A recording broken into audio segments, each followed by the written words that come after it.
नमस्कार दोस्तों, स्वागत है आपका स्टडी फॉर सिविल सर्विसेज में। देखिए, स्टडी फॉर सिविल सर्विसेज के छात्र हैं तो ये वाला टेलीग्राम जरूर ज्वाइन करके रखिए। यूट्यूब चैनल में हमारे साथ है तो भी ये वाला टेलीग्राम ज्वाइन करना बहुत ज्यादा जरूरी है। सारे नोटिफिकेशन, सारे अपडेट, सारे मोस्ट इंपोर्टेंट पिक्स, सारा रिवीजन सब कुछ यहाँ पे बताया जाता है। टेस्ट को ध्यान से अटेम्प्ट करिए और बताइए कितना स्कोर आपने किया है, कितने सही किए हैं टोटल क्वेश्चन में से। सभी लोग अपना अपना स्कोर जरूर कमेंट करिए। देखिए, ये हमारा इंस्टाग्राम का अकाउंट, आप इसको जरूर पेज को फॉलो कर लीजिए। स्टडी फॉर सिविल .सर्विसेज है ये, ठीक है, ध्यान रखिएगा ये। और इसमें देखिए, अगर आप यहाँ देखेंगे हाईलाइट्स में हम लोग यहाँ पे पूरा के पूरे पिक्स एक साथ दे देते हैं जो आप कभी भी देख सकते हैं। बाकी हमारे स्टोरी पे कई सारे हम यहाँ पे डेली डालते रहते हैं। स्टोरी के लिए इस पे क्लिक करेंगे तो डेली की डेली स्टोरी रहेगी। स्टोरी लेकिन जो होती है वो 24 घंटे के लिए होती है, लेकिन हम उसको इसलिए हाईलाइट में कर देते हैं ताकि आप लोग जो है इसमें अगर एक साथ सारी किसी पीडीएफ की पिक्स देखना चाहें तो आप यहाँ देख सकते हैं। दोस्तों, समीक्षा अधिकारी के प्रीलिम्स एग्जामिनेशन के लिए जो कि दिसंबर के माह में प्रस्तावित है, ये full length mock test paper number 1 है और इसके प्रश्नों को हम लगातार देखेंगे। कुल मिलाकर 60 प्रश्न हैं, जैसा कि परीक्षा का प्रारूप होता है उसी पैटर्न पे इन्हें डेवलप किया गया है, लेकिन स्तर थोड़ा सा ऊंचा रखा गया है ताकि आप बेहतर अभ्यास कर सकें। अभ्यास हमेशा कठिन ही होता है और करना भी चाहिए ताकि आपको जो असली युद्ध है वहां पे कम रक्त बहाना पड़े, वहां ज्यादा खून ना बहाए, इसलिए यहाँ बढ़िया प्रैक्टिस करके जाइएगा। चलिए शुरू करते हैं। पहले प्रश्न को देखिए। इसमें कहा जा रहा है कि निम्नलिखित में से कौन सा विलोम शब्द त्रुटिपूर्ण है, यानी उसमें गलती है। तो देख लीजिए, इसमें दिया हुआ है औपन्यासिक और अनुपन्यासिक, कनीय और वरीय, कुकृति और सुकृत्य, ताना और भरनी, ये शब्द दिए हैं। अर्थात इसमें एक तरफ मूल शब्द है और दूसरी तरफ उसका विलोम दिया हुआ है। अब आपको देखकर ये बताना है कि ये जो 4 यहां पर दे रखे हैं इसमें से गलत वाला कौन सा है। 3 सही है, 1 गलत है।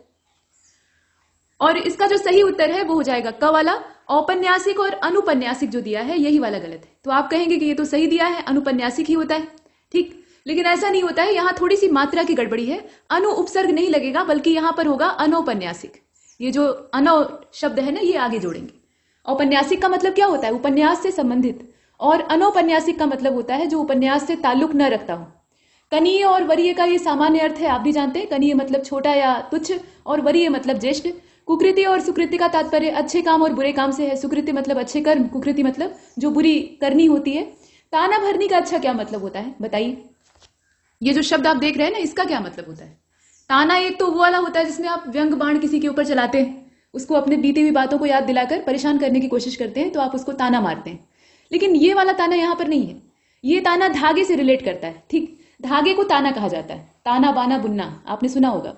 तो भरनी उसका उल्टा है। भरनी का मतलब होता है बॉबिन या रील या तकली, आप उसे कह सकते हैं, जिसमें कि धागे को लपेटा जाता है। आगे चलते हैं, क्वेश्चन नंबर 2 को देख लेते हैं। यहां दिया है सूम। ये सूम शब्द आप देख रहे हैं, इसका विरोधी अर्थात विलोम शब्द आपको तलाशना है। यहां दिया है प्रसूम, कुसुम। ध्यान दीजिएगा, इसमें छोटे ऊ की मात्रा नहीं है, कुसुम है। कुसुम लिखेंगे तब तो वो पुष्प बन जाएगा। दाता है और पथिक है। जरा देखकर बताएं कि इसमें से उचित इसका जो विलोम है वो कौन सा होगा। तो इसके लिए आवश्यक है कि आपको सूम का अर्थ पता हो।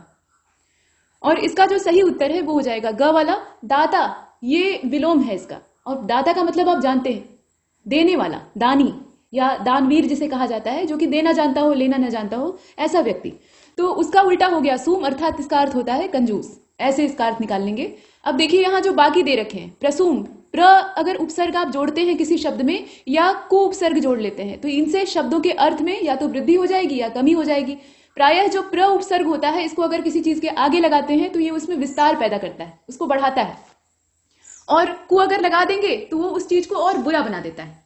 उसकी जो चीज होती है ना, मतलब उसका जो गुण होता है उसमें खराबी पैदा कर देता है। जैसे सूम जो है वो पहले से ही खराब है, कंजूस होना अच्छी बात नहीं है, उसमें आपने को उपसर्ग जोड़ दिया तो वो और बुरी तरह से कंजूस हो गया, जिसको कि आप कहते हैं मक्खी चूस। मक्खी मिले तो उसको भी चूस ले, इस प्रकार का व्यक्ति, तो वो कुसुम हो जाएगा। और प्रसूम का मतलब और बढ़िया तरीके से कंजूस, तो ये वाला है। तो ये कोई शब्द नहीं है, गढ़े गए हैं। पथिक का अर्थ आप जानते हैं। आगे चलते हैं, यहां तीसरे नंबर के प्रश्न को देखें। प्रश्न इसमें 2 पंक्तियां दे रखी हैं काव्य की। जय सगुण निर्गुण रूप रूप अनूप भूप शिरोमणि, ठीक, ये 2 पंक्तियां और ये रामचरितमानस के उत्तरकांड से ली गई। भगवान राम की स्तुति है, लंबी स्तुति है, लेकिन उसमें से 2 लाइन यहां उठाई गई है। जो रेखांकित शब्द है, ओवरऑल पूरे श्लोक या पंक्ति को देखकर परेशान मत होइए, जो रेखांकित शब्द है सिर्फ उन्हीं का आपको विलोम बताना है। 2 शब्द यहां पर रेखांकित किए गए, इसे जरा सा बड़ा किया जा सकता है ताकि आप आराम से देख सकें। देखिए, ठीक है, जय और शिरोमणि, इसका आपको विलोम बताना है। तो यहां जोड़े में विलोम भी दिया है। देखिए, विफलता और पातालमणि, अर्थात इधर वाले जोड़े में, मतलब जोड़े का जो इधर वाला हिस्सा है उसमें आप इसका जय का विलोम देखिएगा और जो इधर वाला पार्ट है उसमें आप शिरोमणि का देखिएगा। तो जरा देख कर बताइए। देखिए, इसमें दिया हुआ है विफलता और पातालमणि, हार और तिरोमणि, पराभव और चरणधूलि, और घ में दिया है कि उपरोक्त सभी सत्य हैं। तो जरा विचार कीजिए इस पर।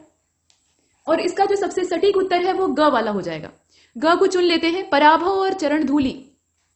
पराभव का मतलब क्या होता है? हार, पराजय। और जय का अर्थ होता है विजय, तो ये उल्टा हो गया जय का। और शिरोमणि का मतलब क्या होता है? शिर की मणि अर्थात जो शीश पर धारण किए जाने योग्य हो उसको भी शिरोमणि कहा जाता है।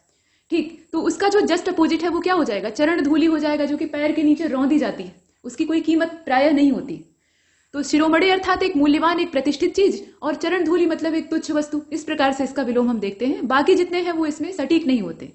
इसके बाद आगे चलते हैं। क्वेश्चन नंबर 4 को देखिए। इसमें कहा गया कि संकीर्ण शब्द के लिए उचित विलोम आप बताइए। संकीर्ण, नैरो, तो इसमें दिया हुआ है कि सुदीर्घ, प्रकीर्ण। देख लीजिए, इसमें सुदीर्घ दिया है, प्रकीर्ण दिया है, विस्तीर्ण दिया है और सभी सत्य हैं ऐसा दे रखा है। तो संकीर्ण का मतलब होता है सकरा, जहां पे आने जाने का रास्ता जो है बड़ा तंग है या उसमें जो जगह है वो बड़ी कम है, तो उसका विस्तार अगर ज्यादा होगा तो वो अपोजिट हो जाएगा। तो सुदीर्घ यानी जो अच्छा खासा बड़ा है, मतलब काफी खुला खुला है, तो उसको कहेंगे सुदीर्घ। और प्रकीर्ण का मतलब होता है बिखरा हुआ। प्रकीर्णन आप पढ़ते हैं ना, प्रकाश का प्रकीर्णन, स्कैटरिंग ऑफ लाइट, तो वो जो स्कैटरिंग का प्रोसेस होता है उसमें प्रकीर्णन अर्थात बिखराव होता है, फैला दिया किसी चीज को, तो वो भी संकीर्ण का अपोजिट हो जाएगा। और विस्तीर्ण का मतलब तो सीधा सीधा दिखाई दे रहा है, एकदम सीधा अगर विलोम देखें ना तो संकीर्ण का विस्तीर्ण ही होता है। लेकिन ये दोनों भी अगर मौजूद रहे तो इनको आप चुने बिना आगे नहीं बढ़ सकते। अगर घ के तौर पे यहाँ दे रखा है कि सभी सत्य, तब आप चुन सकते हैं, ठीक, और कोई एक चुनना रहेगा तब आप विस्तीर्ण को चुनेंगे, लेकिन सभी इसके एक तरह से विलोम। इसके बाद आगे चलते हैं। क्वेश्चन नंबर 5 को देखिए। इसमें दिया है कि अनुग्रह, ये सीधा साधा है, आराम से कर सकते हैं आप। इसका विलोम शब्द पूछा गया है, ठीक, तो ग्रह दिया है, निग्रह दिया है, विग्रह दिया है और घ वाले में दिया है कि ख और ग अर्थात निग्रह और विग्रह दोनों सत्य हैं। देख लीजिए और बताइए। तो 5वां जो प्रश्न है इसका घ वाला ही उत्तम रहेगा। ग्रह का अर्थ तो प्लेनेट से हो जाएगा, सेलेस्टियल बॉडी की बात हो रही है, कहते हैं ना ग्रह, तो वो वाली ग्रह हो जाएगी। अब यहाँ निग्रह और विग्रह जो है ये अनुग्रह के विलोम शब्द हैं, यहाँ आपने देखा। इसके बाद आगे चले, यहाँ देखें 6वें प्रश्न को। इसमें विलोम युग्म दे रखा है, ठीक, और 4 अलग अलग युग्म दिए हुए हैं। इसमें से आपको जो गलत वाला है वो चुनना है, अर्थात एक कोई इसमें से गलत है, बाकी 3 सही। तो भगवान इस शब्द का विलोम जो दिया है वो है भगहीन, ठीक, और आतप इस शब्द का जो विलोम दिया है वो है छाह। उपजीवी का जो विलोम दिया है वो है परजीवी, और गोचर का जो विलोम दिया है वो है गोतीत। अब आपको देखकर ये बताना है कि इसमें से गलत कौन सा है।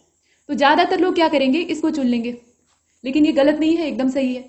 बाकी जो है उस पर विचार करिए, और इसका वैसे हो जाएगा ग वाला, ठीक। उपजीवी और परजीवी देखने में अच्छा भले लग रहा है, लेकिन दोनों लगभग समानार्थी हैं, लगभग समानार्थी हैं, थोड़ा सा अंतर है। परजीवी का मतलब अच्छा क्या होता है, आप पढ़ते हैं ना, मनुष्य जो है वो परजीवी है, या मलेरिया परजीवी, या अमरबेल जो है वो एक प्रकार की परजीवी होती है। तो ये दूसरों से अपनी खुराक अर्जित करते हैं, ये अपना भोजन खुद नहीं बनाते या प्राप्त नहीं करते, दूसरों से अपना भोजन ले लेते हैं।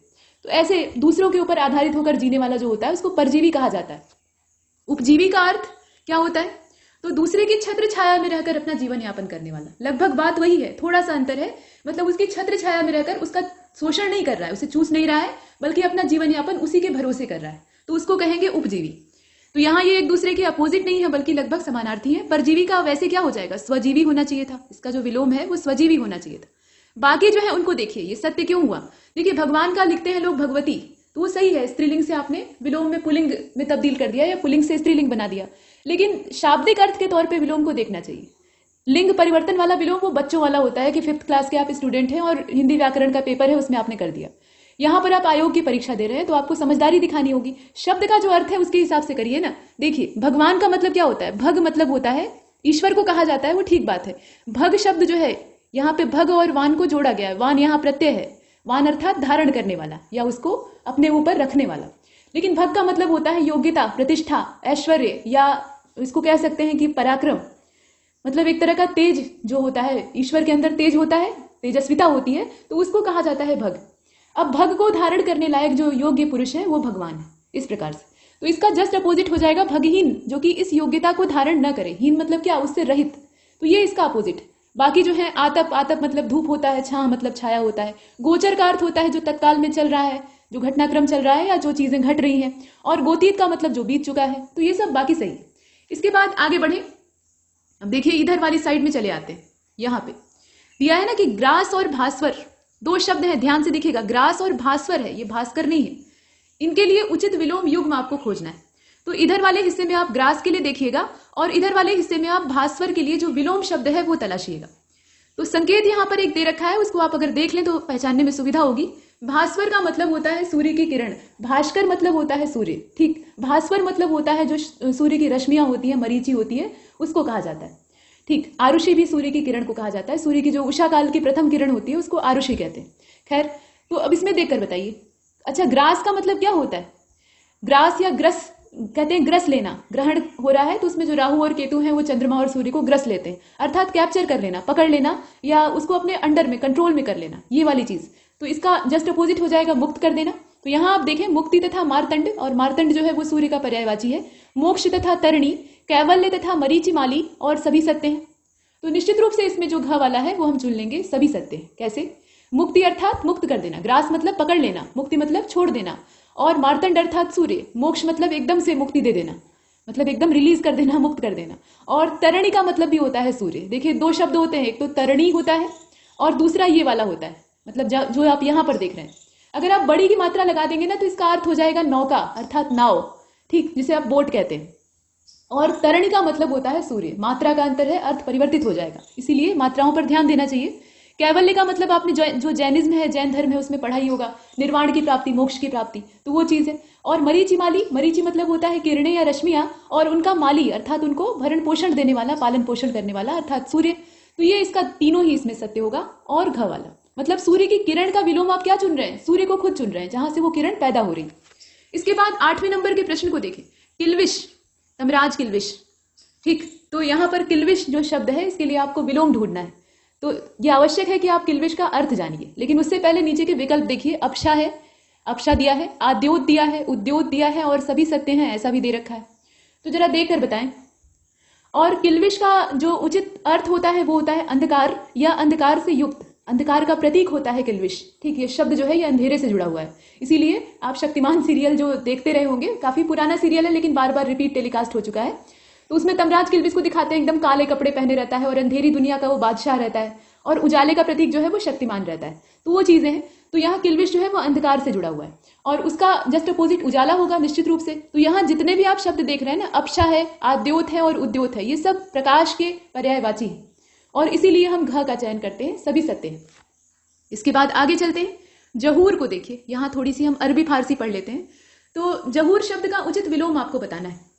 हूर का अर्थ अगर आप जानते हैं तो आराम से इसमें कर लेंगे, लेकिन इसमें देख लीजिए पहले, व्युष्टि दिया है, नूर दिया है, भान दिया है और किल दिया है, इसमें से आपको विलोम ढूंढना है। देखिए, जहूर का मतलब होता है रोशनी से युक्त या प्रकाशमान, तो किल मतलब क्या होता है? अंधकार से युक्त।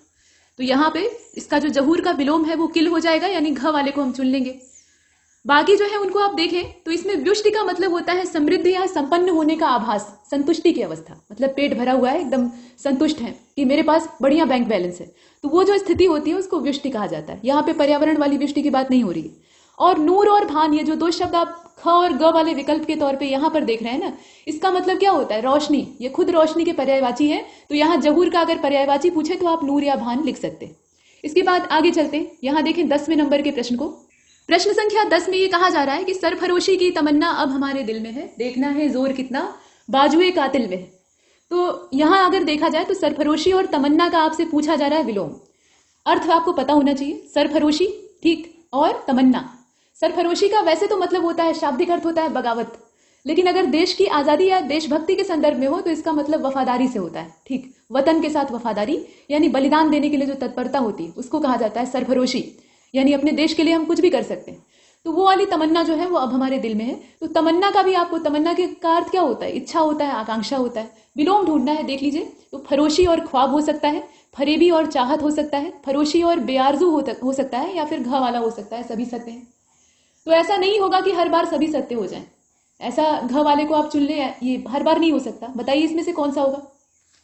और ये जो 10वां प्रश्न है इसका सही उत्तर इसमें से हो जाएगा ग वाला, फरोशी और बेआरजू, ठीक। सरफरोशी, इसमें से सर हटा दीजिए तो ये जो वफादारी है ये गद्दारी में तब्दील हो जाएगी। देश के साथ गद्दारी जो होती है उसको कहा जाता है फरोशी। कहते हैं ना ये एहसान फरोश हैं, तो फरोश का मतलब होता है वफादारी से मुंह मोड़ लेना या गद्दारी करना। और बेआरजू, यहाँ पे आप देख लीजिए, आरजू का मतलब होता है आकांक्षा या इच्छा, उसमें आपने बे उपसर्ग लगा दिया जो कि फारसी का उपसर्ग है, तो ये नाउमीद से जुड़ गया।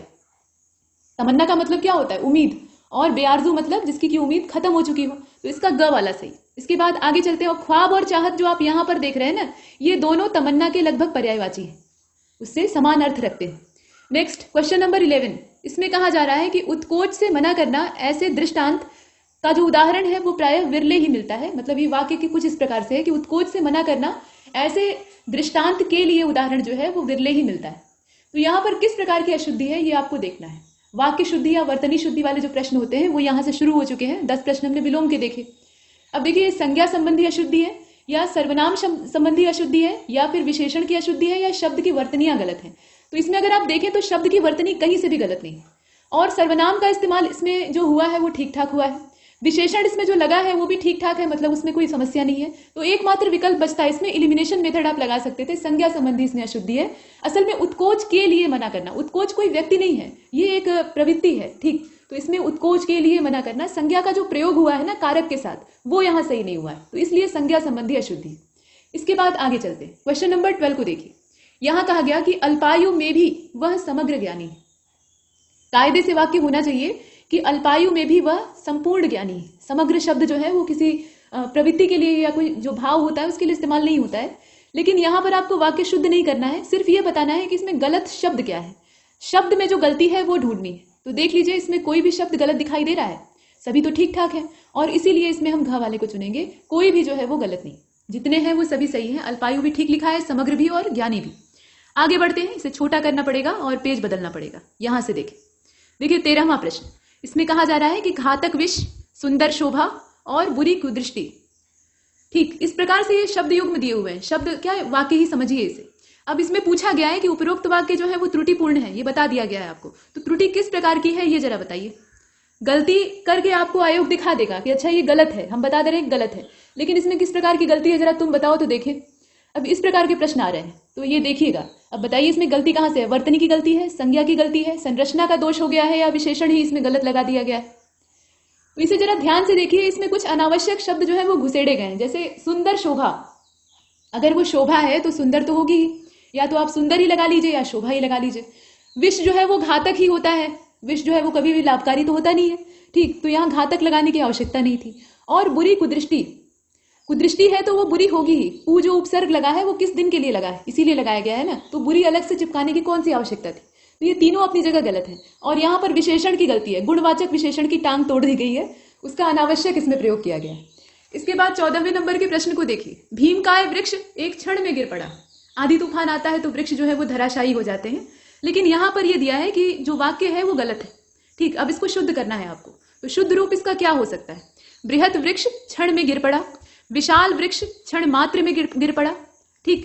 और भीमकाय वृक्ष मात्र में गिर पड़ा, ऐसा भी दे सकता है। और घ वाले में दिया है कि सभी गलत है, तो भाई घ वाला तो नहीं हो सकता, ग वाला भी नहीं हो सकता, क्योंकि उसमें आप देख रहे हैं मात्र में गिर पड़ा, इसका कोई अर्थ नहीं निकल रहा है।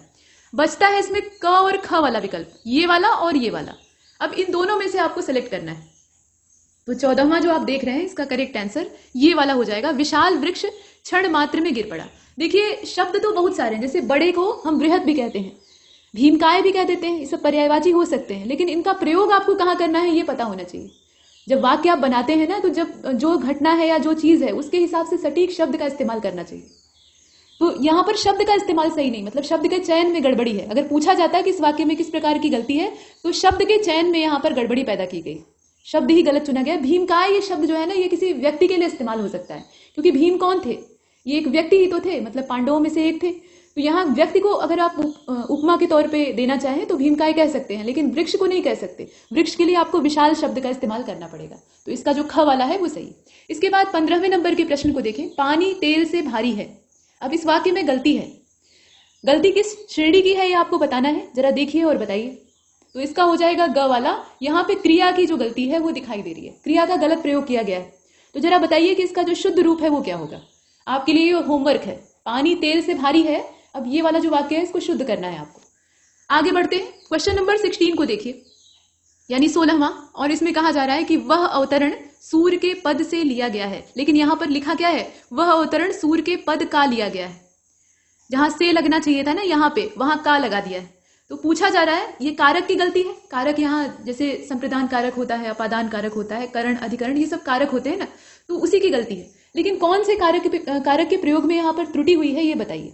संप्रदान कारक के प्रयोग में गलती हो गई है, कर्ता कारक हम लोग इस्तेमाल कर रहे थे, उसमें गड़बड़ पैदा हो गई है, या फिर करण कारक का इस्तेमाल करते समय गलती हो गई है, या फिर घ वाले में ये कह दिया गया है कि क और ग वाले दोनों की समस्या यहाँ पर दिखाई देती है।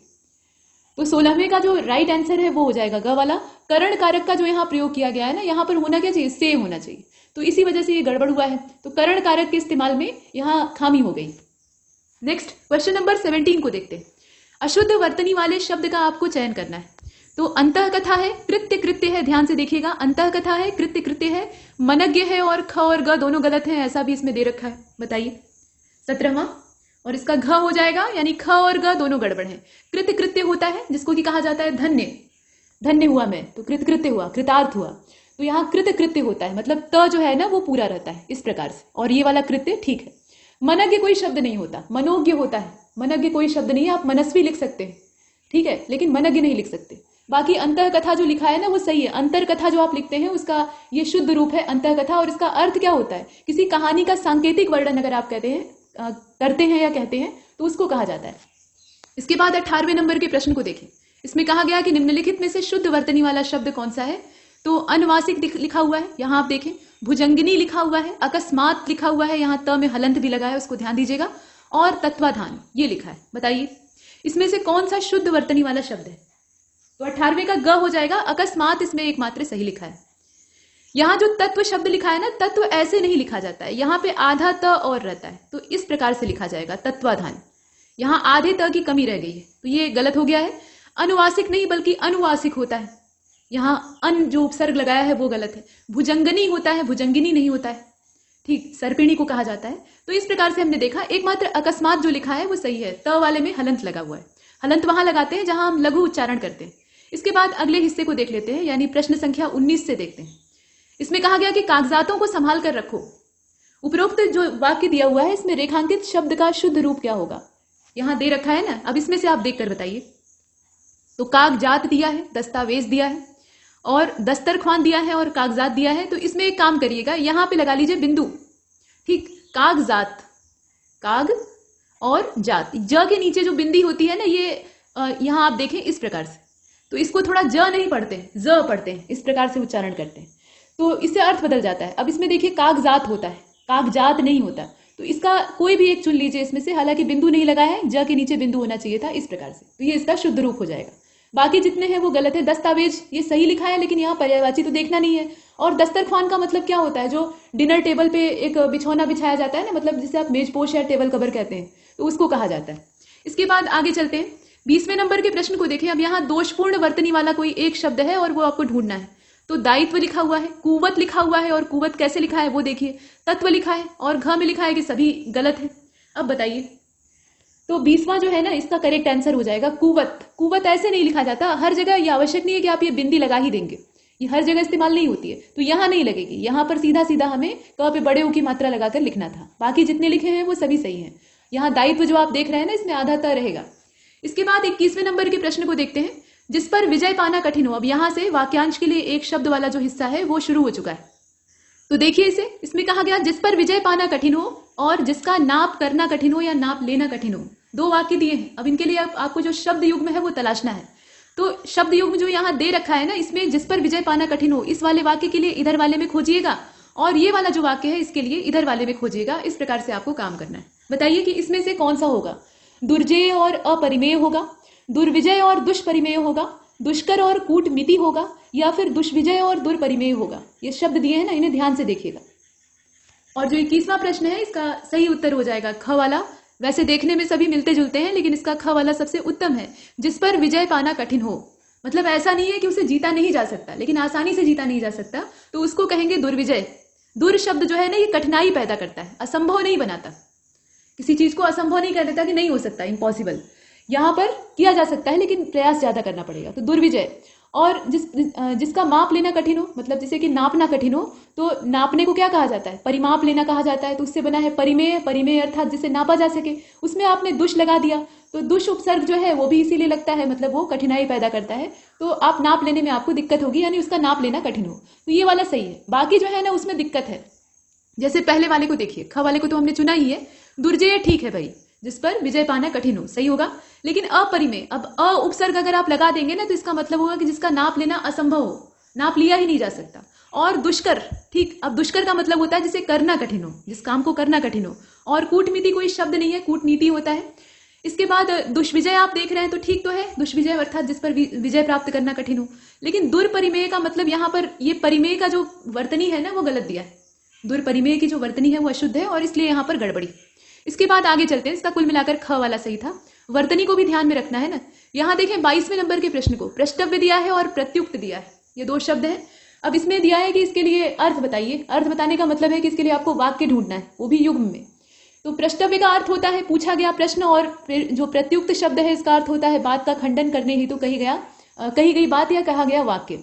इसके बाद प्रश्न के रूप में पूछने योग्य और वाद विवाद में प्रयुक्त शब्दावली, इस प्रकार से मतलब प्रष्टव्य का अर्थ होगा प्रश्न के रूप में पूछने योग्य और प्रत्युक्त का मतलब होगा वाद विवाद में प्रयुक्त शब्दावली।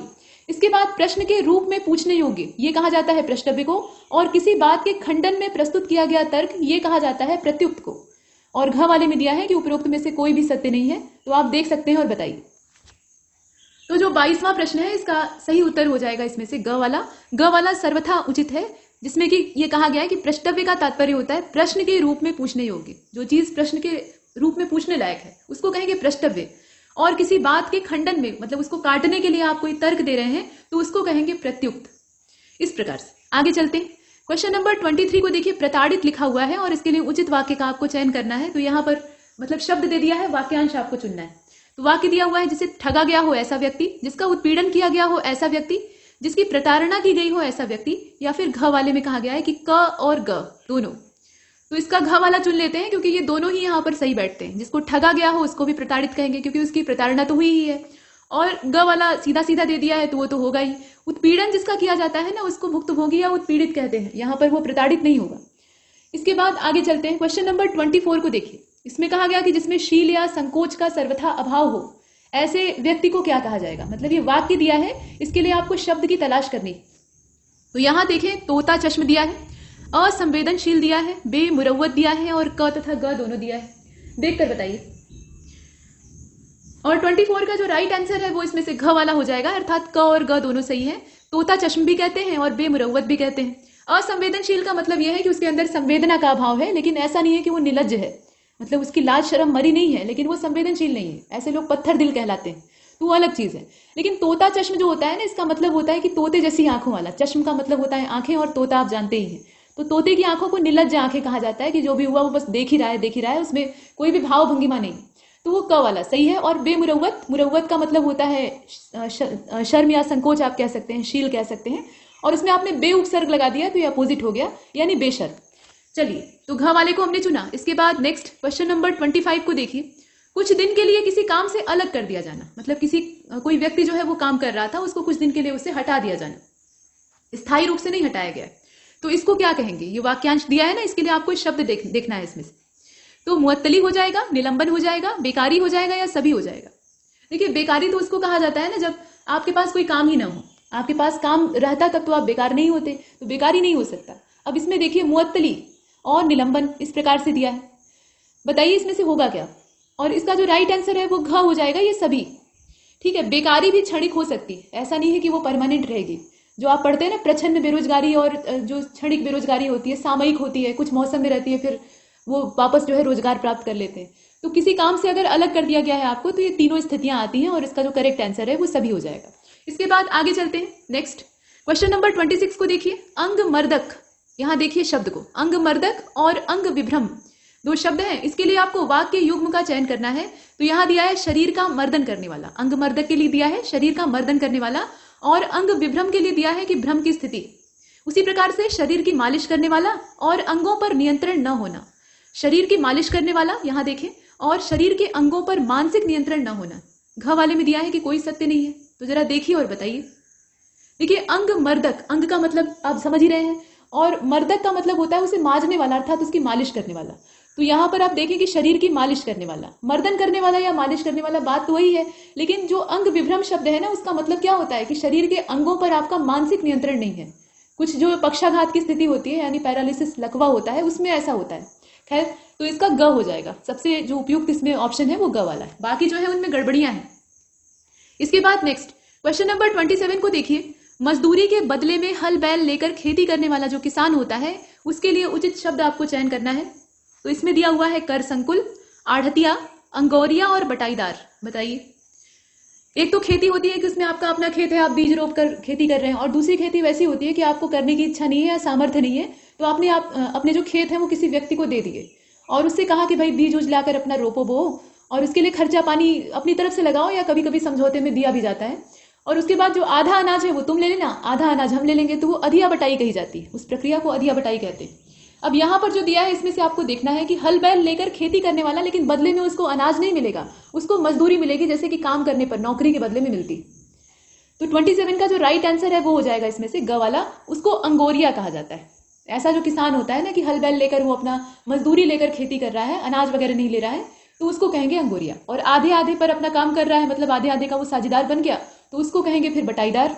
इसके बाद क्वेश्चन नंबर 28 को देखिए। आर्थिक रूप से कमजोर वर्गों का विकास करने का जो भाव होता है उसको क्या कहा जाता है? आर्थिक रूप से कमजोर वर्गों का जो विकास करने का भाव होता है उसको कहते हैं क्या? हरिजन कल्याण कहते हैं, अनुदान कहते हैं, अंत्योदय कहते हैं, या अर्थोद्गार कहते हैं? बताइए। और इसका जो सबसे सटीक उत्तर है वो अंत्योदय हो जाएगा, यानी जो अंत्य हैं अर्थात आर्थिक रूप से अंत्य हैं उनका उदय, उन्हें उत्थान करना। बाकी जो शब्द है उसमें आप हरिजन कल्याण देख रहे हैं, तो हरिजन अर्थात जो दलित वर्ग हैं जिन्हें कि गांधी जी ने हरिजन का नाम दिया समाज में समानता लाने के उद्देश्य से, तो वो वाला हो नहीं सकता। अनुदान ये सहायता राशि होती है, सहायता राशि भी ऐसी होती है कि उसको लौटाना नहीं होता है, वो ऐसे ही परमार्थ में दे दी जाती है, तो वो किसी को भी दिया जा सकता है, तो अनुदान नहीं हो सकता। अर्थोद्गार कोई शब्द नहीं है, अर्थोद्गार होता है, अर्थोत्कार नहीं होता। खैर अंत्योदय इसका उत्तर हो जाएगा। इसके बाद नेक्स्ट क्वेश्चन नंबर 29 को देखें। आग की प्रबल चिंगारियां, ये वाक्य आप देख रहे हैं। अब इसके लिए आपको एक शब्द की तलाश करनी है, तो उसको स्फुलिंग कहा जाता है, विच्छुरित कहा जाता है, वहनी कहा जाता है, या फिर क और ख दोनों कहा जाता है। तो घ वाला बेशक इसमें सही होगा। स्फुलिंग भी कहते हैं उन प्रबल चिंगारियों को, और विच्छुरित भी कहते हैं। वहनी जो है वो अग्नि का पर्यायवाची है, ये साक्षात आग को कहते हैं, न कि आग की चिंगारियों को। आगे बढ़ते हैं। देखिए 30वें प्रश्न को यहां दिया हुआ है, पहले से की गई व्यवस्था ये क्या कहलाती है? पेशबंदी कहलाती है, बंदोबस्त कहलाती है, पूर्व नियोजन कहलाती है, या फिर सभी कहलाती है? तो ये बड़े मिलते जुलते शब्द हैं और बारीक अंतर है, लेकिन यहाँ पर आपको जो बारीक अंतर है वो ध्यान में रखना पड़ेगा। देखिए इसमें से हो जाएगा जो 30 वाले का करेक्ट उत्तर है, कौन सा होगा? देखिए क वाला हो जाएगा, पेशबंदी। पेशबंदी जो होती है ना वो पहले से की गई व्यवस्था या अरेंजमेंट होता है, सब कुछ आपने पहले से ठीक ठाक करके रखा हुआ है। कुछ लोग कहेंगे कि बंदोबस्त भी हो सकता है।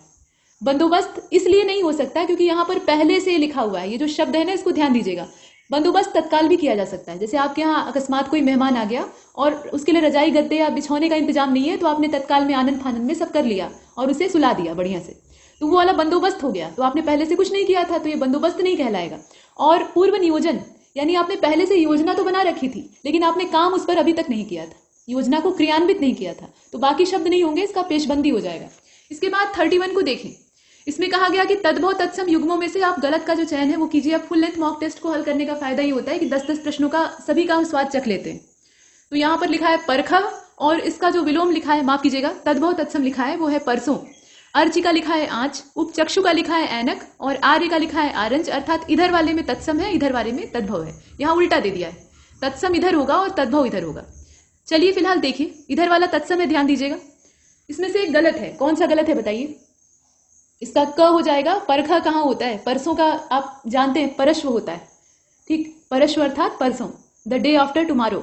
और बाकी जितने हैं वो सही है। अर्ची का आंच, ये सही है। आंच हम लोग ऐसे बोल देते हैं कि आग की बहुत आंच लग रही है, लेकिन उसको शुद्ध जो तत्सम रूप है उसमें अर्ची कहा जाता है। उपचक्षु ये ऐनक को कहा जाता है जो चश्मा होता है, और आर्य को आरंज जैसे बोल दिया जाता है, लेकिन शुद्ध शब्द है आर्य और इसका अर्थ होता है श्रेष्ठ।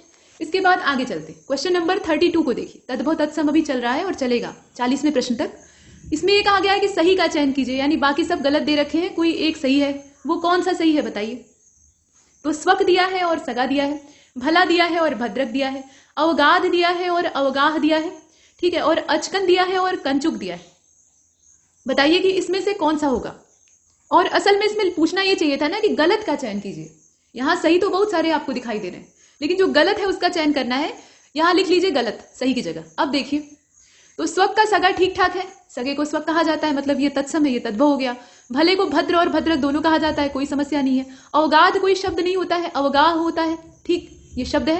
लेकिन अचकन और कंचुक ये विलोम हो जाएंगे, ये एक दूसरे के तद्भव तत्सम नहीं होंगे। अचकन का मतलब क्या होता है? जो ट्राउजर पैजामा आप पहनते हैं उसको कहा जाता है, और कंचुक ये हालांकि स्त्रियोचित वस्त्र है, ये जो ब्लाउज या चोली होती है उसको कहा जाता है, लेकिन टी शर्ट से भी आप तुलना कर सकते हैं। मतलब कुल मिलाकर ऊपर पहने जाने वाला कपड़ा।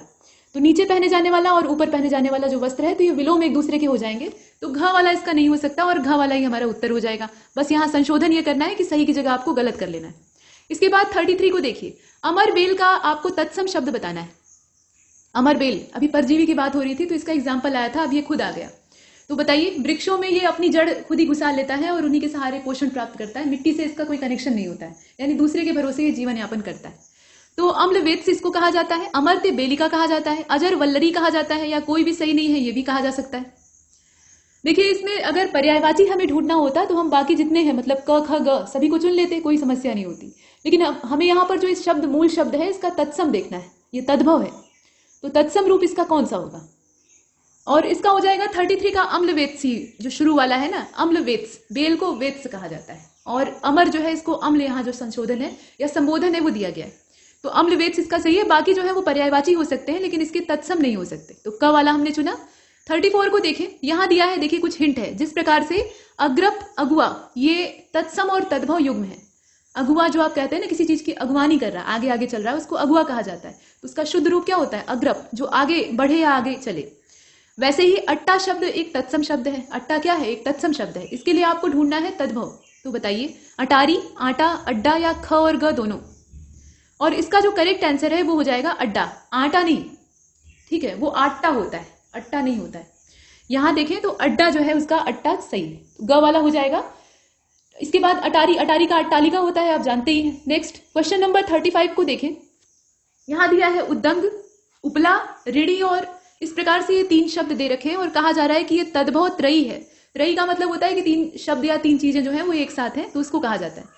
ये तीनों तद्भव शब्द हैं कुल मिलाकर। अब इसके लिए तत्सम त्रयी आपको खोजनी है, यानी तत्सम शब्दों के जो 3-3 के जोड़े हैं उसमें से सही का चुनाव करना है।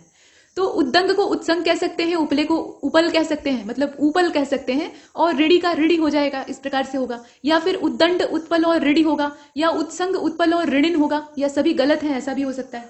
जरा अच्छे से देख लीजिए और बताइए। देखिए 35 का जो राइट आंसर है वो ग हो जाएगा। ग का मतलब यह है कि उत्संग उत्पल और ऋणिन वाला जो जोड़ा है वो परफेक्ट है। उद्दंग नहीं होता है बल्कि उत्संग होता है, उपला नहीं होता है बल्कि उत्पल होता है, और ऋणी नहीं होता है बल्कि ऋणिन होता है। न में ऐसे हलंत भी लगता है। आगे बढ़ते हैं। नेक्स्ट क्वेश्चन नंबर 36 को देखिए, औदाना और औटाना ये 2 शब्द है ना, इनका आपको तत्सम देखना है।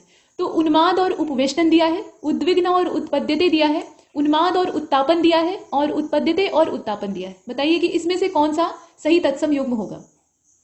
और 36 जो आप देख रहे हैं इसका राइट आंसर हो जाएगा ग वाला, उन्माद और उत्तापन।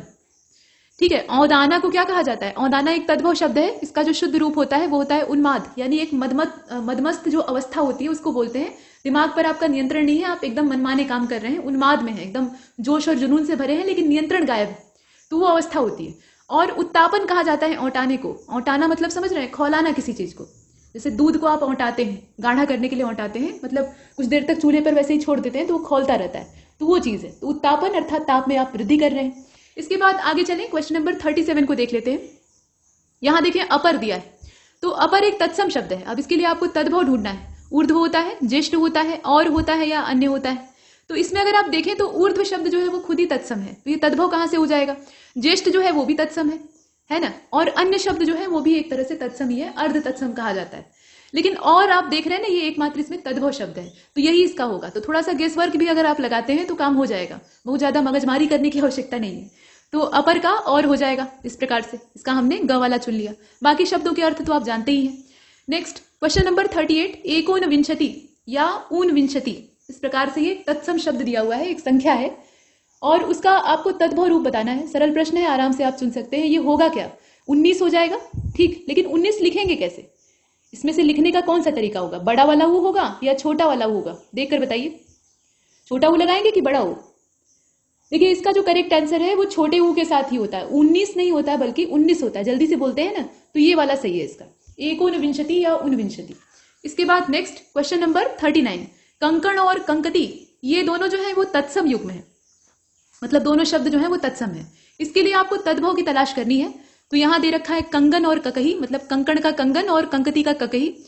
इसके बाद कंघी और कंगन, कंगन और कंघी, क और ग दोनों सत्य हैं, ऐसा भी दिया हुआ है, तो इसका घ हो जाएगा, क और ग दोनों सत्य हैं। इसमें अगर ख को छोड़ दिया जाए तो बाकी जो दोनों दिए हुए हैं ना, मतलब कंगन और ककही और कंगन और कंघी, ये दोनों सही है, तो इसीलिए हमने घ को चुन लिया है। देखिए कंकड़ को कंगन कहा जाता है, मतलब इसका जो तद्भव है वो देख रहे हैं आप। और ककही या कंघी एक ही बात है, बाल में झाड़ने के लिए जो ब्रश हम लोग इस्तेमाल करते हैं वो वाला, उसको कंकती बोलते हैं, तो ये वाला हो गया। इसके बाद अब अगले प्रश्न को देखते हैं। यहाँ देखें करवर्त दिया है और करपत्र दिया है। करवर्त और करपत्र दो शब्द है ना, अब ये तत्सम है, देखकर ही मालूम हो रहा है। इसमें आपको तद्भव की तलाश करनी थी, तो करवट और कपड़ा होगा, सिर्फ करवट होगा, या करवट और कपाट हो जाएगा, या कार्यवर्त और करवट हो जाएगा, बताइए। और ये जो 40वां है इसका सही उत्तर इसमें से हो जाएगा ख वाला। देखने में भले ही अजूबा लगे, लेकिन करवट दोनों का मतलब यहाँ करवट जो तद्भव है वो दोनों के लिए यहाँ काम करेगा। मतलब ये तत्सम शब्द अलग अलग ढंग से लिखे जाते हैं, करवर्त और करपत्र लिखा जाता है, दोनों इसी के तत्सम। हालांकि करवर्त ज्यादा उचित है, लेकिन ये शब्द भी चलेगा। इसके बाद आगे चलते हैं। कुछ शब्द जो होते हैं वो अर्ध तत्सम होते हैं, तो वो भी तत्सम की तरह से ही स्वीकार कर लिए जाते हैं। निम्नलिखित विशेषण विशेष्य युग्मों में से आपको गलत का चुनाव करना है, मतलब यहाँ पे आपको विशेषण और विशेष्य की तलाश करनी। तो ऋषि और आर्ष दिया है, गोप और गुप्त दिया है, भूत और भौतिक दिया है, और कोई गलत नहीं है ऐसा भी दिया है। तो बताइए विशेषण और विशेष्य युग्मों में से आपको खोजना है। एक विशेषण है और दूसरा विशेष्य है। तो इसमें आप जानते हैं कि ऋषि का विशेषण क्या होता है, आर्ष होता है, गोप से गुप्त बना हुआ है और भूत से भौतिक बना हुआ है, तो इसमें कोई समस्या नहीं है, तो हम घ वाले को चुन लेते हैं। फिर जहां कोई दिक्कत नहीं है वहां पे घ वाले को चुनने में ही बुद्धिमानी है। तो ये आप विशेषण याद कर लीजिएगा, ये इसको देने का उद्देश्य था। इसके बाद अगले प्रश्न को देखते हैं, जो कि इस साइड में आपको दिखाई देगा, यहां से 42वां। इसमें कहा जा रहा है कि निम्नलिखित शब्दों में से विशेषण की पहचान कीजिए। तो यहां दिया हुआ है ईसवी, मुक्ता, श्रांत और क तथा ग दोनों, अर्थात कोई एक जो है वो विशेषण हो सकता है, या दो भी हो सकते हैं, और कोई एक जो है वो विशेष्य होगा। विशेष्य शब्द कौन से होते हैं, जो संज्ञा या सर्वनाम की तरह से काम आते हैं, या संज्ञा या सर्वनाम होते हैं, और जो संज्ञा या सर्वनाम की विशेषता बताए वो विशेषण हो जाता है। उसी आधार पर आपको चयन करना है। तो ईसवी, मुक्ता, मुक्ता मतलब मोती होता है, मौक्तिक भी कहा जाता है। श्रांत का मतलब क्या होता है, थका हुआ। तो इसमें से बताइए। देखिए 42वां जो है इसका करेक्ट आंसर इसमें से हो जाएगा घ वाला। क तथा ग दोनों सही है, ईसवी, और इसके बाद इसमें अगर आप देखिए तो घ वाले को हमने चुना है ना, तो शांत, ये दोनों आपके विशेषण हैं, जबकि मुक्ता जो है वो विशेष्य। तो घ को चुन लेते हैं। आगे चलते हैं, क्वेश्चन नंबर 43 इंतजार कर रहा है। इसमें कहा गया कि निम्नलिखित शब्दों में से विशेष्य का चयन कीजिए। रुष्ट दिया है, तुम दिया है, भव दिया है, और ख तथा ग दोनों दिया है। देखकर बताइए इसमें से होगा क्या। और 43वां जो प्रश्न आप देख रहे हैं इसका घ हो जाएगा, यानी ख तथा ग दोनों, तुम और भव, ये क्या है, विशेष्य हैं, दोनों सर्वनाम के तौर पे इस्तेमाल होते हैं, और सर्वनाम भी विशेष्य ही होता है। बाकी रुष्ट जो आप देख रहे हैं ये विशेषण है, तो इसका घ वाला हो जाएगा। इसके बाद अगले प्रश्न को देखते हैं। इस तरह के प्रश्न हालांकि पद्य पंक्तियां तो आयोग नहीं देता है, लेकिन गद्य पंक्तियों के माध्यम से आपको परेशान करता है। उसमें गिनने के लिए कहता है कि बताओ विशेषण कितने हैं और विशेष्य कितने हैं। तो यहाँ ये कविता दी गई है ताकि आप आराम से प्रैक्टिस करिए। यह एक लिंग का आसन है, इस पर न किसी का शासन है, नित सिहक रहा कमलासन है, यह सिंहासन सिंहासन है। इस प्रकार से बीच में क्वामा है तो वहां रुकना होता है। फिलहाल जो पद्य है उसको आपने देखा। विशेष्य कितने हैं जरा ये बताइए। यहाँ विशेषण नहीं गिनना, विशेष्य गिनना है। तो शब्दों को ध्यान से देखिएगा, शब्द कौन कौन से हैं। यह है, एक लिंग है, का तो जोड़ने वाला शब्द हो गया, आसन है, इसके बाद इस पर और किसी का शासन। इस प्रकार से शब्द आपको देखने। बताइए विशेष्य कितने हैं टोटल, 6 हैं, 7 हैं, 5 हैं कि 9 है।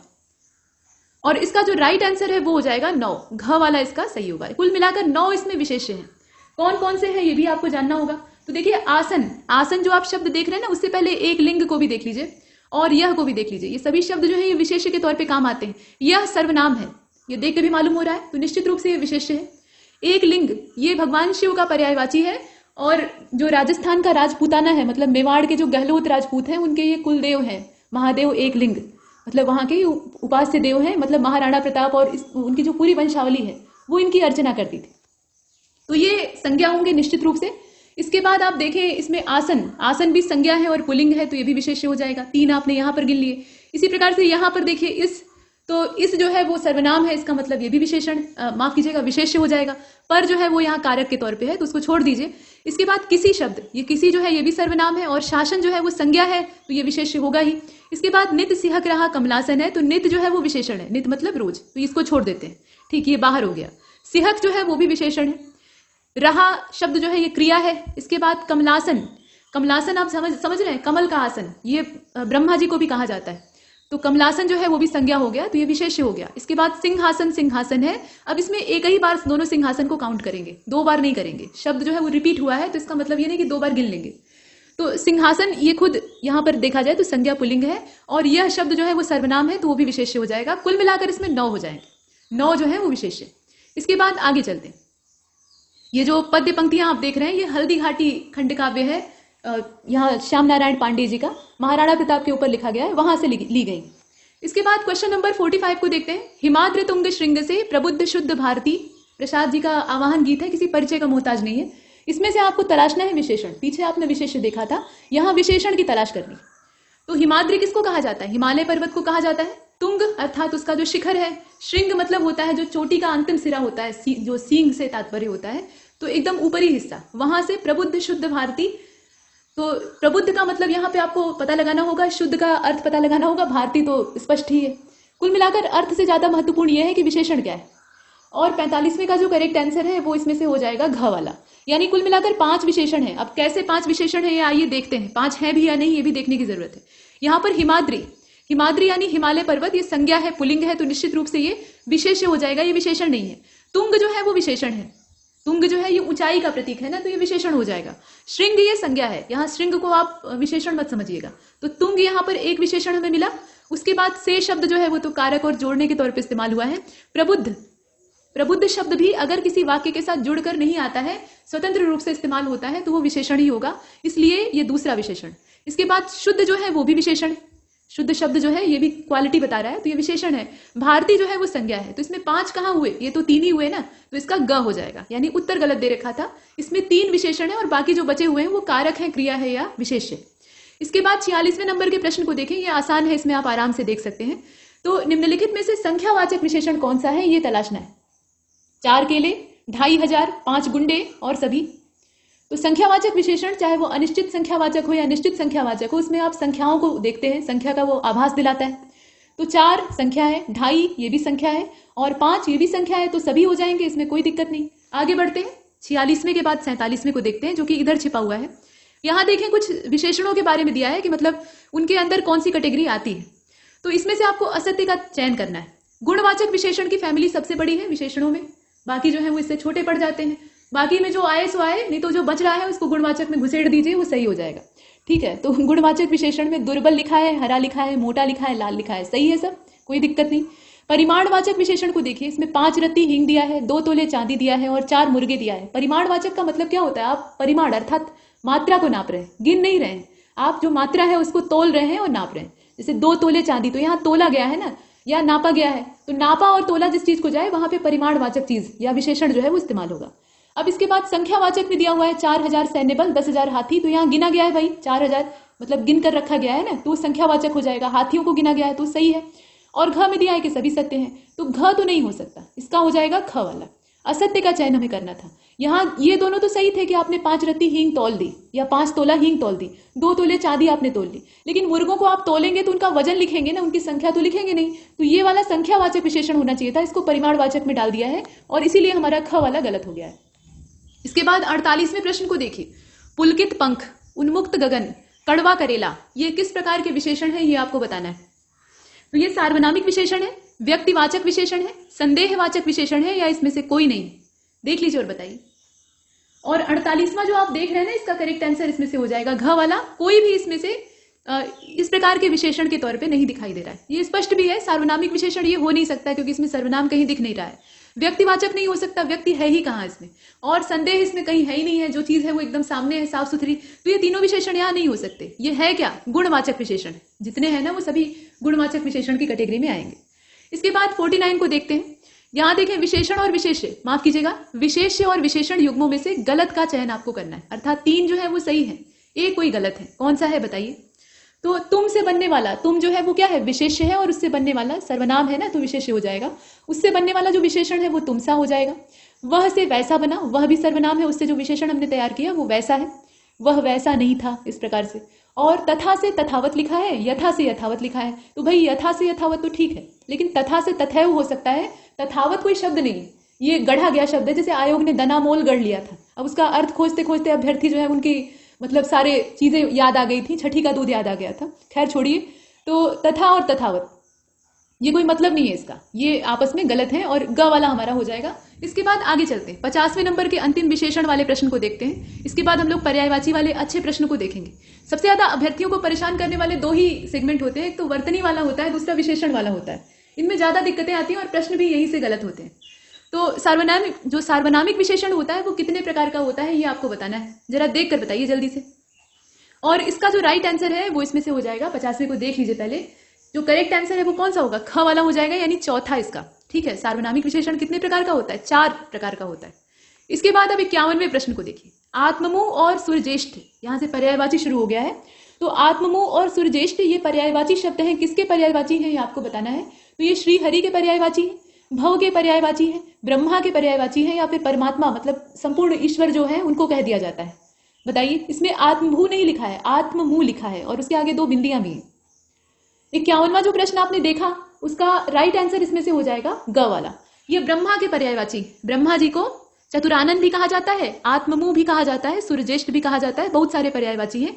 ये श्री हरि यानी भगवान विष्णु का भी नहीं है, भव अर्थात भगवान शिव का भी नहीं है, परमात्मा का भी नहीं है, तो ग वाला सही है। इसके बाद आगे चलते हैं, तार्क्ष्य और दूंद्रारी। तार्क्ष्य और दूंद्रारी ये जो शब्द हैं ये दोनों समानार्थी हैं, मतलब दोनों का मतलब एक ही है। अब इसका पर्यायवाची आपको ढूंढना है। तो देवता और दानव होगा, मतलब यहां ये शब्द एक नहीं है, माफ कीजिएगा थोड़ा सा बोलने में गड़बड़ हुई। ये शब्द युग्म है असल में। अब इन दोनों के लिए, दोनों का मतलब अलग अलग है, इनके लिए आपको पर्याय युग्म ढूंढना है। यानी तार्क्ष का पर्यायवाची आप इधर वाले में देखेंगे और दूंद्रारी का जो पर्यायवाची है वो इधर वाले में देखेंगे। तो देखिए, तार्क्ष मतलब होता क्या है, बाज या गरुड़ को कहा जाता है, जो ईगल होता है ना उसको बोलते हैं। और दूंद्रारी ये किसको कहा जाता है, तो ये देवराज इंद्र का पर्यायवाची है। दूंद्रारी मतलब जो दानवों के दुश्मन हैं, उनके अरी हैं, उनको दूंद्रारी कहते हैं। तो अब बताइए इसमें से होगा कौन सा पेयर, देवता और दानव होगा पहला वाला, या वैनतेय और राजत होगा, या कंदर्प और गरुड़ध्वज होगा। कंदर्प कामदेव को कहा जाता है और गरुड़ध्वज ये एक प्रतीक चिन्ह होता है भगवान विष्णु का। तो बताइए इसमें से कौन सा, इसका ख हो जाएगा वैनतेय और राजत। वैनतेय ये गरुड़ का दूसरा पर्यायवाची है और राजत ये भगवान इंद्र को कहा जाता है, तो इसका जो ख वाला है वो सही है। इसके बाद आगे बढ़ते हैं, नेक्स्ट क्वेश्चन 53 को देखिए, तुम्बरू। तुम्बर जो है ये वीणा को कहा जाता है, उसको बजाने वाला व्यक्ति जो है वो तुम्बरू कहलाता है। खैर इसमें आपको ये बताना है कि इसका समानार्थी कौन सा है। तो देवर्षि का ये समानार्थी है अर्थात पर्यायवाची है, देवल का पर्यायवाची है, नारद का पर्यायवाची है, या सभी का है। तो ये जितने भी आप देख रहे हैं ये देवर्षि नारद के ही अलग अलग रूप हैं यानी नाम है, तो इसका घ हो जाएगा। वो हमेशा वीणा लेकर घूमते रहते हैं, नारायण नारायण, और करताल लिए रहते हैं, और जहां झगड़ा लगाने का काम होता है वहां पहुंच जाते हैं। इसके बाद आगे चलते हैं, क्वेश्चन नंबर 54 को देखें। देखिए इसमें यहां से शुरू होता है, यमराज को काल पुरुष और धर्मराज भी कहते हैं। कोई भी यमराज को देखना नहीं चाहेगा, लेकिन कोई बात नहीं, काल पुरुष और धर्मराज भी कहते हैं। अब इनका पर्यायवाची आपको देखना है। तो शमन उन्हें कहा जाता है, कृतांत कहा जाता है, परेतराट कहा जाता है, या सभी कहा जाता है, बताइए। देखिए इसमें सभी कहा जाता है। ये जितने भी नाम आप देख रहे हैं ना, शमन का मतलब क्या होता है, ठंडा कर देना, तो मरने के बाद आदमी ठंडा हो जाता है। और कृतांत का मतलब भी वही है कि कृत्यों का अंत कर दिया, आपके जितने भी काम थे वो काम तमाम कर दिया। और परेत राट का भी वही तात्पर्य, परेत मतलब मृत्यु होता है, राट मतलब उसके स्वामी, तो मृत्यु के देवता। आगे चलते हैं, इसका घ वाला सही था। 55वें को देखें, ककुप और काष्ठा दिया है, ये काष्ठ नहीं है काष्ठा है। अब इसका पर्यायवाची आपको देखना है। काष्ठ का ये पर्यायवाची है, लकड़ी का पर्यायवाची, मतलब दोनों का मतलब क्या है कुल मिलाकर ये बताना है। तो ये लकड़ी का अर्थ रखता है, या ककड़ी से तात्पर्य इसका है, या दिशा से है, तो निश्चित रूप से ये दिशा का पर्यायवाची है। सुनने में थोड़ा अजूबा लग सकता है, लेकिन ककुप और काष्ठा ये दिशाओं को कहा जाता है। इसके बाद नेक्स्ट, कलमश और अहंस, ये शब्द जो है ये पर्यायवाची है किसके, तो कलमश और अहंस का मतलब होता है अंधकार, जैसे पीछे हमने किल और किलविश को देखा था। अब अंधकार या बुराई से भी तात्पर्य होता है, ठीक। तो इसका यहाँ पे शाब्दिक अर्थ अगर पर्याय के तौर पे देखें, एक चीज और है कि पर्यायवाची में एकदम सटीक अर्थ नहीं भी रहता है, थोड़ा मिलता जुलता रहता है, तो उसको भी लपेट लेते हैं, यहाँ बारीक अंतर नहीं करते। तो यहाँ पंक लिखा है, पंक अर्थात कीचड़, कीचड़ भी गंदगी या बुराई का प्रतीक है। इसके बाद किलविश लिखा है, पाप लिखा है, और सभी लिखा है, तो निश्चित रूप से ये सभी के पर्यायवाची हो जाएंगे। मतलब कीचड़ का भी ये पर्यायवाची होता है क्योंकि वो गंदा मटमैला होता है, किलविश का होगा ही, और पाप का भी होगा, इस प्रकार से। इसके बाद 57 को देखिए, यहां देखिए श्वस लिखा है, श्रेयस लिखा है, भद्र लिखा है, और शिव लिखा है। ये सब आपस में समानार्थी शब्द हैं। इनका शाब्दिक अर्थ क्या होता है, मतलब इनका भी समानार्थी अर्थात पर्यायवाची आपको खोजकर बताना है। तो ये कल्याण के पर्यायवाची है, कुशल के पर्यायवाची है, मंगल के पर्यायवाची है, या सभी के हैं। तो इसमें अगर आप देखें तो ये सभी के पर्यायवाची बन जाएंगे। शिव जो शब्द है ना, इनका अर्थ होता है कल्याण, मंगलकारी, शुभ, बहुत सारे अर्थ होते हैं, तो भगवान शिव का ये नाम है। और श्वस और श्रेयस भी कहा जाता है, वही शाब्दिक अर्थ है, तो घ वाला हो जाएगा। इसके बाद 58वें नंबर के प्रश्न को देखें, रिक्षम लिखा हुआ है, यहाँ देखें, भंग लिखा हुआ है, ये भ है, उस पे ऐसे ऊपर बिंदी है, और उड़ लिखा हुआ है। ये त्रयी है, शब्द त्रयी है, इनका अर्थ एक ही है, मतलब ये तीनों नाम जो है ना ये एक ही चीज के हैं। बताइए कि ये किसका समानार्थी है? ये नक्षत्र को कहा जाता है, तारा को कहा जाता है, या तारक को कहा जाता है, या सभी को कहा जाता है? तो ये सभी को कहा जाता है। नक्षत्र, तारा, तारक एक ही चीज है, स्टार्स, ठीक, जो सितारे होते हैं उनको कहा जाता है। तो यहां सभी के लिए ये ठीक रहेगा। इसके बाद देखिए 59वां और 60वां अंतिम चरण चल रहा है। तो धी शब्द दिया है, ये घी नहीं है खाने वाला, ये धी है, ध से धनुष वो वाला, ठीक। तो धी का आपको समानार्थी शब्द ढूंढना है। मनीषा का ये समानार्थी है, प्रेक्षा का समानार्थी है, प्रज्ञा का समानार्थी है, या फिर सभी के लिए होगा? तो ये सभी के लिए होगा। मनीषा, प्रेक्षा, प्रज्ञा और धी, इनका मतलब क्या होता है? बुद्धिमत्ता या ज्ञान का उजियारा या बुद्धि का प्रकाश, ठीक। तो बुद्धि कौशल को कहा जाता है धी। अब यहां पर ये सभी समानार्थी है। इसके बाद 60वें नंबर के प्रश्न को देखें। अंतिम प्रश्न है व्रीड़ा, बीड़ा नहीं है, व्रीड़ा है, वह है उसमें ऐसे नीचे समुद्री र और ये ड है, ऐसा। व्रीड़ा शब्द ये लज्जा का पर्यायवाची, यानी लज्जा या लाज शर्म जो होती है उसको कहा जाता है व्रीड़ा। अब यहां पर इसका भी पर्यायवाची आपको देखना है। तो मंदाक्ष, त्रपा, ही, ये ही है, और सभी सत्य हैं, ऐसा भी दिया है। तो 60वें का हो जाएगा घ वाला, ये सभी सत्य, ठीक। मंदाक्ष, कृपा और ही ये लज्जा के पर्यायवाची है, मतलब जो लाज शर्म होती है उसको कहा जाता है। तो यहां तक हमने full length mock test paper number 1 को कंप्लीट किया है, क्योंकि सेक्शन वाइज बहुत ज्यादा आ रहे थे और उसमें मजा नहीं आ रहा था। अब यहां पर आप बेहतर मूल्यांकन अपना कर सकते हैं। तो ये जारी रहेगा आगे, कई सारे मॉक टेस्ट आपको लगातार मिलेंगे। पढ़ते रहिए, प्रैक्टिस करते रहिए। तब तक के लिए नमस्कार।